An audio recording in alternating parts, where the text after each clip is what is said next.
కాకపోతే very simple logic ఏంటంటే జగన్ మీద విపరీతమైన ద్వేషాన్ని 5 ఏళ్ల నుంచి పెంచారు, ప్రయత్నించారు.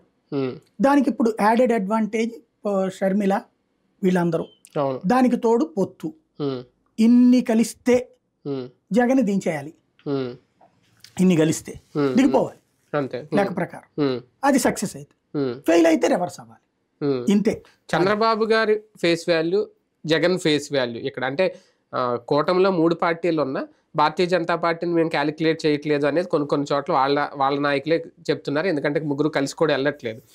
వీళ్ళిద్దరి మీద ఆధారపడి ఉంటాయా కూటమి రేపొద్దున గెలుస్తుందో లేదో అనేది? ఖచ్చితంగా చంద్రబాబు రాజకీయము జగన్ రాజకీయం మీదనే కదా ఉండేది గెలుపని.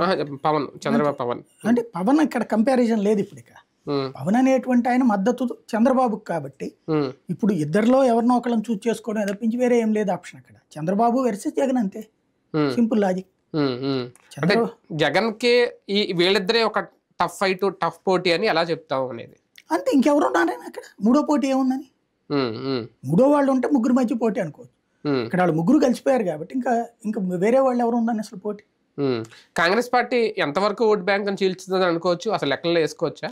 వేయచ్చు. అంటే మొదట్లోతో పోల్చుకుంటే కొంచెం ఇంప్రూవ్ అయ్యారు. ఎట్లాగా, సిట్టింగ్ ఎమ్మెల్యేలు కొంతమంది వెళ్ళి చేరడం వల్ల.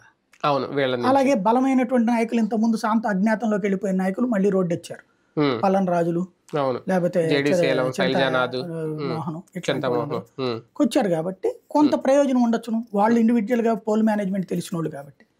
ఇదివరకు వచ్చినటువంటి 1.5తో పోల్చుకుని నేను అనుకోవడం 3-4% దాకా ఓట్లు రావచ్చు అనుకుంటున్నాను. వాళ్ళకి కూడా అది అధికార పక్షానికే గండ, ఇద్దరికి గండ. అధికార పక్షం నుంచి డ్రాప్ అవ్వచ్చు. ఈ అధికార పక్షం నుంచి డ్రాప్ అయ్యే ఓటు వాస్తవంగా ప్రతిపక్షానికి వెళ్ళాలి, అప్పుడు వాళ్ళకి గండి అవుతుంది. అది ఒక రకంగా వాళ్ళకి